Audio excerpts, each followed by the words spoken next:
What's up, buddy? So you asked me to make you a video. What calls I use, what type of year or what time of year I use them. I've got my trusty deer antlers. I've got my trusty grunt call. This is a buck roar too. It has the snort wheeze, as well as you pull this tube off.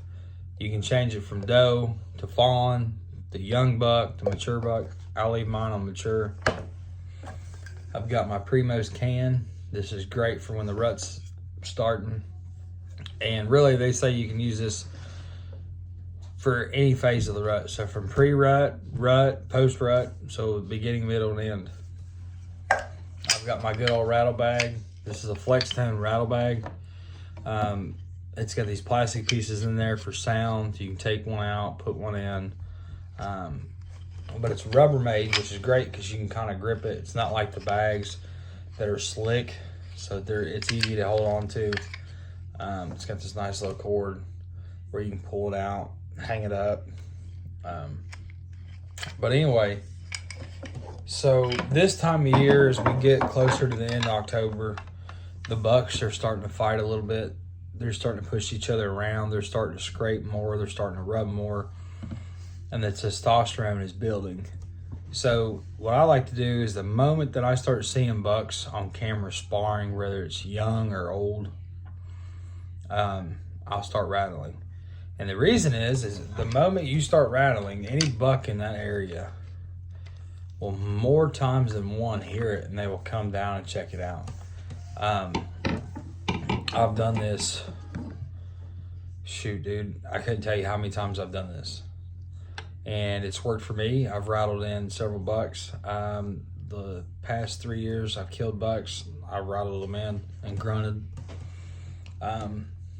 So just start off with your rattling. Start light and gradually kind of get a little bit more aggressive. Now once you get closer to the November, or in November, you can get a little heavier with it as does are starting to slowly come in estrus, and you get more heavier. So what I like to do is I hold mine down here at the bases where they're kind of, flimsy in your hand. And I'll just kind of smack them together. And then just twist my hands.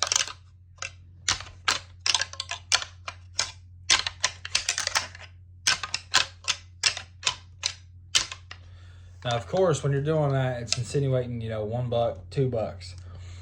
And they're fighting. Now, I'll do that for 5 minutes and take a break. Now my breaks are in between 10 to 15 minutes each time.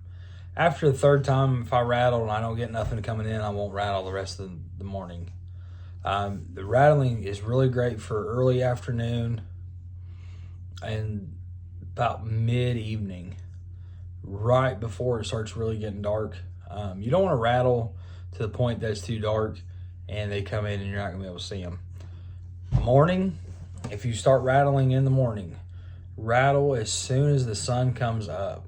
Like as the sun starts coming up and the sun rays itself are beating down on the ground, that's when I like to rattle. And it's a great tool to have in your bag.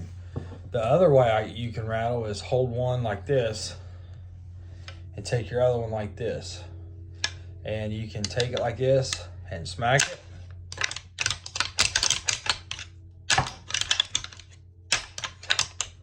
And I use this for more of that more aggressive rattle because you got the 2 main beams smacking.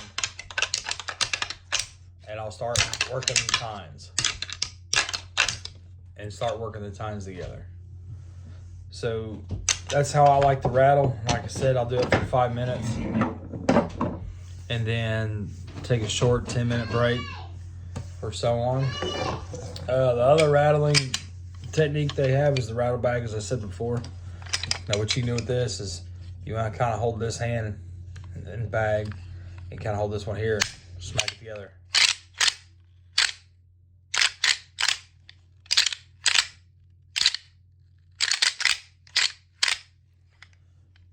this tone and that tone, this is more of a louder tone because it's plastic pieces banging together.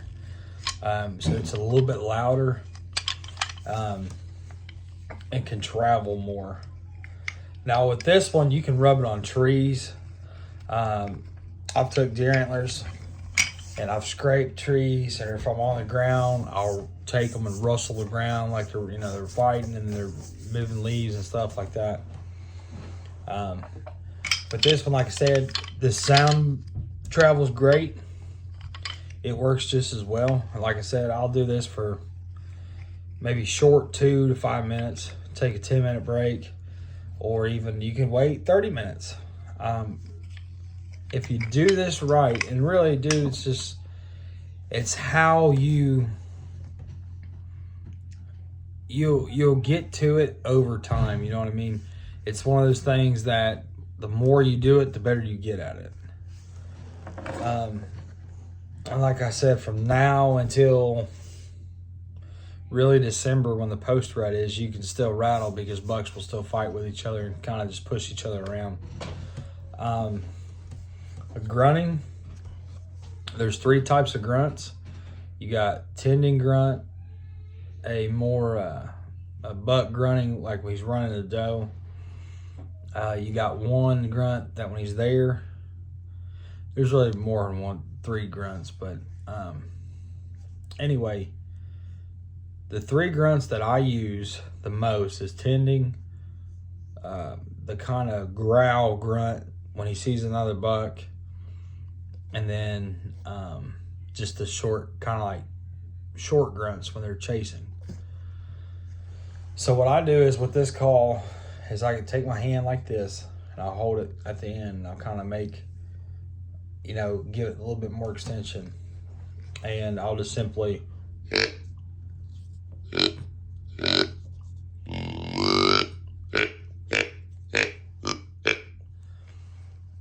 and what that kind of is that's like he's grunting at him like he's chasing him through the woods.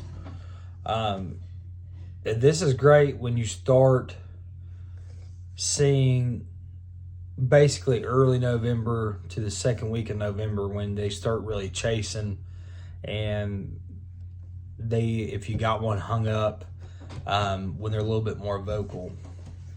The other one, like I said, is the tending grunt, and it's just a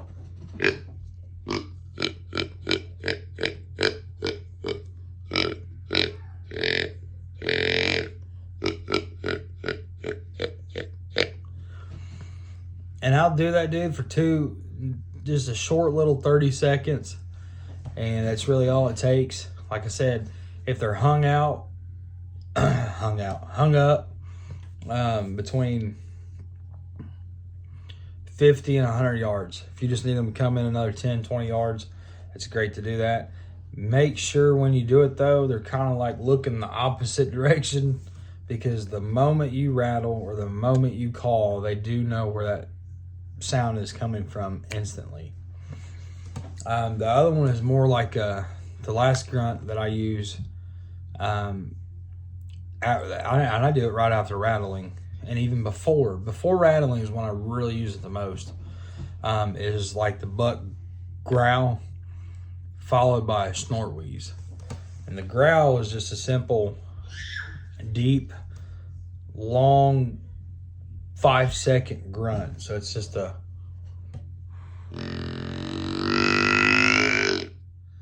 that's it, and then kind of pause. Now with a snort wheeze, it's a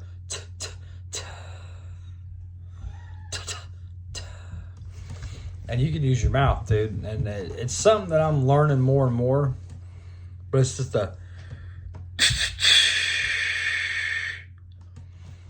and that's pretty much it.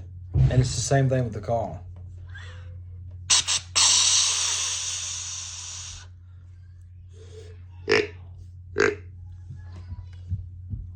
And I normally do 2 grunts and just repeat the process. Hold on, bub. Hold on. And then the primos can, I use these 2 together.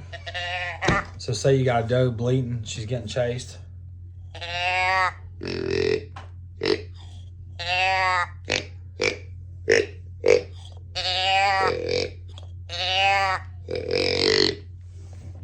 And just kind of mix it up like the buck's right behind her chasing. And what that does is that will draw another buck in there. Hey, there's a hot doe here and he's coming in.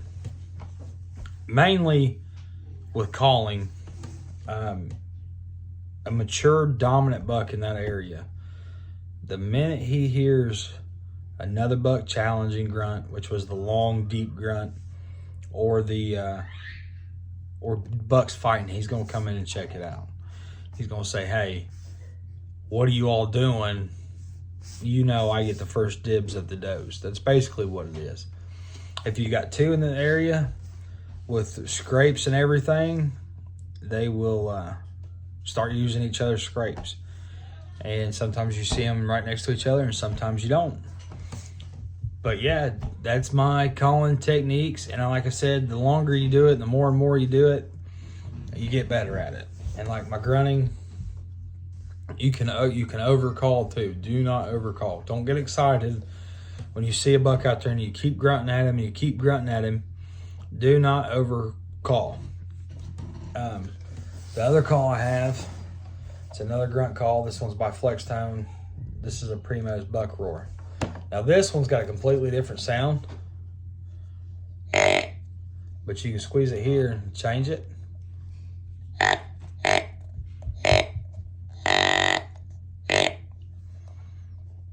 And it has a snort wheeze and it's on the bottom. So it's just a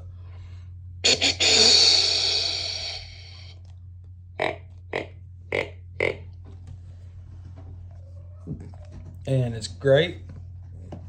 And don't ever think you're doing it wrong. Deer fight, they don't always do it right. You always hear commotion. So stick with it.